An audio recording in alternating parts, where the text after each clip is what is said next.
Looking for a way to eat healthier and lose body fat? Give Metabolic Meals a shot. It's a program I have been using since January of 2010. The food is delicious, organic, fresh, gluten-free, and delivered to your door. They couldn't make it any easier for you. 636-296-MEAL. That's 636-296-MEAL.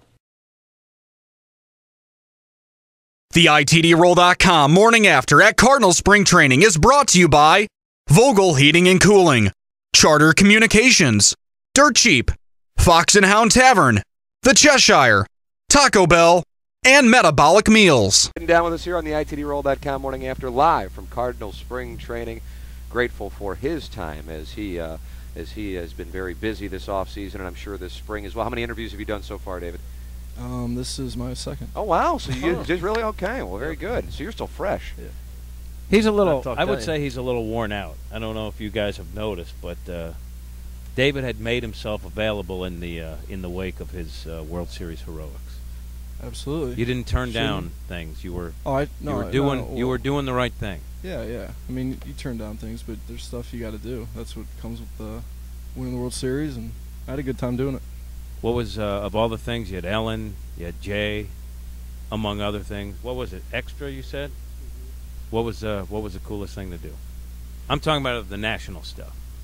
I think you deking out Holiday at the Blues game was pretty cool. What happened there, the cat? I don't even remember it. You know what? Colton Wong and a couple prospects came up, and we took him to the Blues game, and Cat came in with the crew, just saying hi, being the friendly cat that he is. Oh yeah.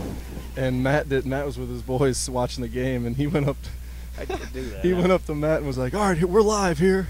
I had the mic. I said, "We're live in 3, 2, 1, that Holiday." And he just pushed the cat. He was ready to punch me in the face. But it was just a visit. It was just a visit. Absolutely, we appreciate that. But no, I mean, I can't sit and say this was cooler than the next. But honestly, I think going back to the schools that I went to, I finished up and went to South Alabama 2 weeks ago, and I hadn't been there in a while, and that was awesome to see where that school has gone from since I've been there in 06. That's pretty cool. They're doing some good things down there. With the fame that you suddenly have, and kind of bursting onto the national spotlight, I'm going to put you on the spot here, but I know there are times after you're just a regular guy. You're not like living the life of a major leaguer. Right. After games, someone told me that Freese comes in here at the convenience store in the city proper area. I don't want to give away. And after games, we'll pick up a bag of Doritos and like a Snickers bar. I think that's after like an 0 for 4. And they go, that's your version of a slump buster. He gets a little snack, and then he goes, "Can you still do that?" Yeah. Every now and People then. don't, but I mean, I would imagine now you get flocks. Is that the right flocks? I got my gas stations. You have your certain gas stations where you can get in and out. This is like just like a regular old guy, and they go. And they asked if I worked, on television covering the Cards. Like, if Freese is in here, like, after games, just getting a bag of Doritos or something, like a regular guy. I actually walked in with the cat one time, and they go, "Jim Hayes." Man, you are powerful, sir. I'm bigger than the events I cover. Doug will tell you. Yeah, that's it exactly. But you can't walk around the mall or anything anymore, can you? Yeah. People won't leave you alone, will they?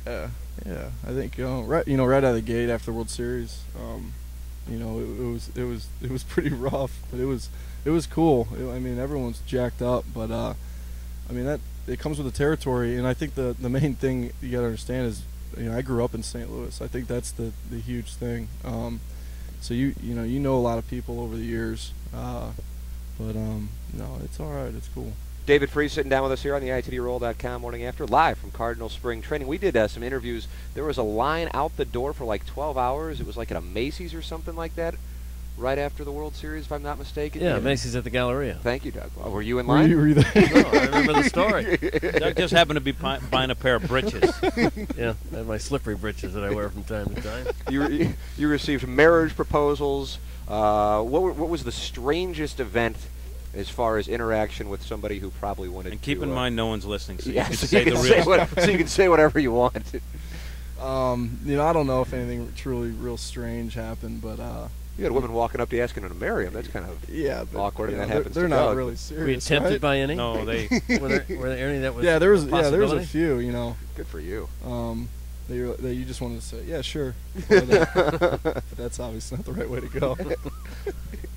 I just imagine, though, when you're from this area and you become a big star, that after a while the attention can get, and I know you're a good guy, you are the anti-big league superstar mentality, but I'd imagine it can get old after a while. You're just trying to have a slice of pizza or have dinner or something. Does it sometimes get to be a little much? No, sometimes when when you're late or you really got to do something, sometimes you just can't sign or you can't talk to people because you do have something you got to do. But the fans of St. Louis, they understand that and they respect you, and that's and I don't know if that happens a lot in a lot of other cities. No, I think New York, they're very, very, very polite. Yeah, St. Louis learned from New York. Yeah. Okay, but Freese has clearly learned to blow the cat off. That's one thing that you can tell he's Hey, like. Freese! Here's what they. Hey, Freese! What's wrong with you? I just want an autograph, okay? For the kid. Where's that? New York, All right. Taipei.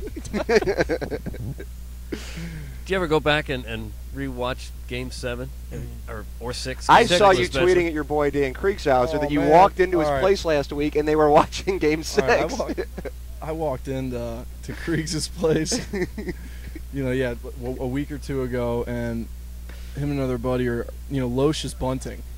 And I'm like, Well, that was a highlight. guys, it's almost February, let's try and do this again. He's like, yeah, but this is unreal, but Kriegs, and he's a big Birds fan, and I don't think that'll ever get old to them. When you tweet, though, with your buddies, Yeah. it's like code. Exactly. And again, I'm an old man. I have no idea what anything cool is. Nothing. But when Well, you tweet, I'm not cool, Kat.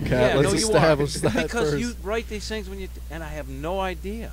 No idea. What is that?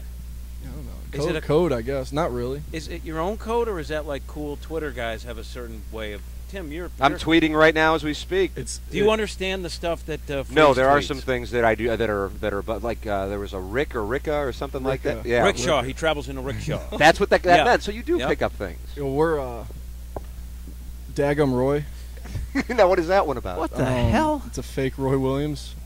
As in the former coach at As- KU and current coach at North As Carolina? in the coach, yeah, and that. He and- did say daggum a lot. Is that yeah. what it's in reference to? Yeah, and everything ends in like Tama Brady. And No, what does this all mean? What is its relevance? Kriegs and a buddy Robbie. That's probably their favorite guy on Twitter. Is that right? Yeah, and so they get a kick out of him. So we'll tweet at Daggum Roy every now and then. He'll get back to us. It's pretty funny. How many followers do you have now? I don't- You're six figures. yeah, way I don't know what it is. 103,000, 104,000. I was looking at it the other day. Do the Cardinals have any rules about that? Did they tell you what not to say or limit you in the clubhouse or anything? No, I hope they understand that I'm not going to go wild on Twitter. But obviously there are rules, and you do need to watch. There are like actual rules, or you Yeah, just they- try not they- to step in it. They email you a list. Do they really? No. Because I know we talked to Tony La Russa about it, about the social media and the players' involvement, and his reaction to that was, "Buh." So I don't know if that meant anything to you guys. The cat leading into a smooth segue. Have you noticed a difference around here? You've only been here, 24, 48 hours now at this point, with a Tony La Russa camp versus the new Mike Matheny era. I know you hung out with Matheny, around Matheny a good amount in St. Louis over the offseason. Yeah, I've been friends with Mike for a couple years now. Captain America, you call him. Well, not anymore. Not anymore. They didn't cross that off, but I just figured that's probably not the best way to go for my new manager. But no, I think with baseball, there's only there's probably just a certain way to run spring training. I don't think you can be too different. But I think Mike has asked a lot of questions. I think he's learned a lot from other managers, other coaches, and he's going to go about it the right way. I mean, I think we all know that. Have you had a talk with Linebrink yet? He was the guy that broke your hand last year. How'd Was that that go? him? Yeah. Yeah, I talked to him, and he said, "Well, hey, man, I rested you up for the World Series." So he's taking credit now. It's like when Rodney Harrison knocked Trent Green out. He took credit for Kurt Warner. Right. Same type of deal. Right. Perfect. No, but yeah, I talked to him, and it was cool. Mid-90s, I'm glad he's on our team. Does it cross your mind at all with everything that you accomplished last year and the remarkable performance in the postseason? Okay, I'm starting from zero now. And I would think there has to be maybe a little bit of, I don't know what the word, panic, concern, or what do you go through when you think of, okay, this is the bar I set for last year, now I start from zero, go. I think it's refreshing, to be honest.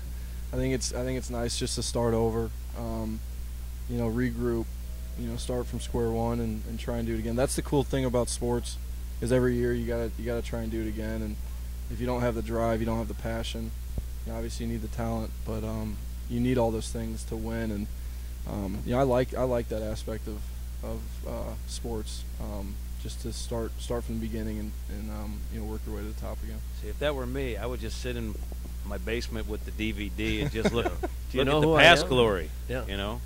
You and Kriegshauser? Yeah. Lowe's bunting.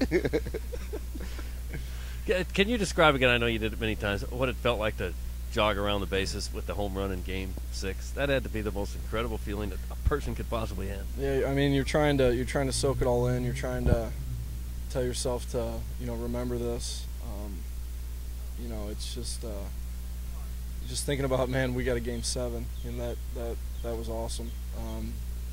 To come back and push for a Game 7. I remember thinking, all right, you know, man, you know, what a run. You know, you're always telling your teammates, this is an amazing run. What are we doing? You know, if it ends now, I think it'd be okay. And then a couple days after the World Series, you know, you're sitting around going, no chance. Like, if we would have lost Game 7, it would have been heartbreaking. And but to win Game 6 and to, you know, get mobbed at the dish was the best feeling in the And world. it's kind of like you made reference to how depressing it would have been. Poole's home run against Lidge in 2005, as a Cardinal fan, I'm sure you remember that very well. It lost some meaning because they went out and lost in Game 6 at home and closed out the old Busch Stadium. So you guys did have that responsibility, that pressure. But the Rangers have kind of said that there was a carryover effect from what you guys did on that night in Game 6 to what happened in Game 7. Whether you felt it or not, they felt it a little bit mentally. Yeah, I think I like to just turn the page from the day before. You know, momentum after a night, maybe. I think at your park, maybe a little bit, but you know, they came out ready to play. Obviously, Yeah, I took a 2-run lead, right? Right. Yeah, I think they put up 2 in the first, and then you had the 2-run double in the bottom of the first. Right. You know, I don't know. It just worked out. You must have been in the zone at that time. It looked like where everything they threw up there, you're going to hit it hard somewhere. Did you have that feeling? No, I was just really focused. Did it all stem from an adjustment you made, though, in the Philadelphia series? I mean, you were really having some problems in the first couple games of that series against the Phillies, and then Halliday, Lee Hamels? Yeah, that's fun. Yeah, I'm still going to get some sleep if I go 0 for 11 with 8 Ks off those guys. But yeah, you know, and guys tell me that, like, you know, Dave McKay was a guy that told me all year, you know, get your foot down, and you know, that's something that I really need to do, because you can't turn on a baseball unless you get your foot down. That's, you know, just common sense. And you know, I looked at some stuff, worked on some stuff, and stuff just clicked at the right time. Is it getting your stride foot down sooner? I think for me mentally, I don't know if my foot gets down sooner, but mentally I tell myself to load sooner, and then that gets movement, and that gets you going. The amazing thing to me about your swing is just you're a natural opposite field guy, and you were saying that's from your pop drilling that right center, just drilling it into your head, right? So that, I mean, it's not something you think about. That's just your comfort zone. Yeah, right? that's just how I hit, and I think for me to kind of propel to a better big leaguer, you know, I need to cover that inner half more, and but that's all mindset. You know, you can't cover both sides of the plate. You kind of got to pick a side. I kind of just sit in the middle, you know, and I think that's the way a lot of guys hit. Just look out over and try and smack it if you feel like you can hit it. But I think you know, I started pulling the ball in the postseason in the air, and I think if you look at it, I'd probably fly out to left 4 or 5 times a year, and that's something that you know, I need to kind of adjust, you know, like I did in the postseason, and get after that. With your personal exploits aside, because obviously you have different memories from a personal standpoint, but just talking to a bunch of the players, almost, I'd say 80% of the guys we spoke to say that the thing that they'll remember most is sitting there in that clubhouse in Houston and watching the Braves and Phillies. Winning the World Series is what you want to do. It was an awesome feeling, about knowing that knowing that we won the World Series, you go back at that 45 minutes sitting in Houston. That was the coolest 45 minutes of my life. That's saying something coming from you. You were on Ellen. Give me boxer shorts. But no, that was, I mean, the eruption that had, knowing where we came from. And it was just you guys. Yeah. Just in that room. Yeah. And the cat, I forgot. I apologize. He was hiding under the couch. I was like, I should not be in here, but I'm not leaving. David Freese sitting down with us. Joe he just bombs our interviews, which we do on our own pretty well. But he just showed me a tweet to say, ask Freese about kickball. What does this mean? Who's that from? Somebody named Awesomeness? Oh, that guy. Yes, of course. Oh, no, Awesomeness. I would go out to, I don't even know where it was, but there's... Forest Park. I would know that. Oh no, Saturday kickball tournament, and I just go out and watch, and all my Kriegs and all them. Yeah. They would compete for championship, so to speak, in kickball. And The reason why he won, because he plays kickball. Yeah, he wants to justify it. So now he's like, hey, Freeze's guys do it, so it's cool. Well, it is cool. It's pretty fun. Here's what we had happen. Give producer Joe the mic so he can explain himself. We had a woman's husband call in. Joe plays in a co-ed kickball. Right. Well, that's what everybody plays. Yeah, okay, well, all right. So and he. Now it's less gay because Freese is behind it. Oh, now I'm the tough guy. I wasn't commenting on the hetero, homo, or bi nature of your sport. I was just making an observation that you had a woman's husband call in to chastise you because he went Cousins Buster Posey on his wife last year. This is now 2 years ago. She ran into me and ended up falling on her ass. And I tried to help her up, and then she MF'd me. Wow.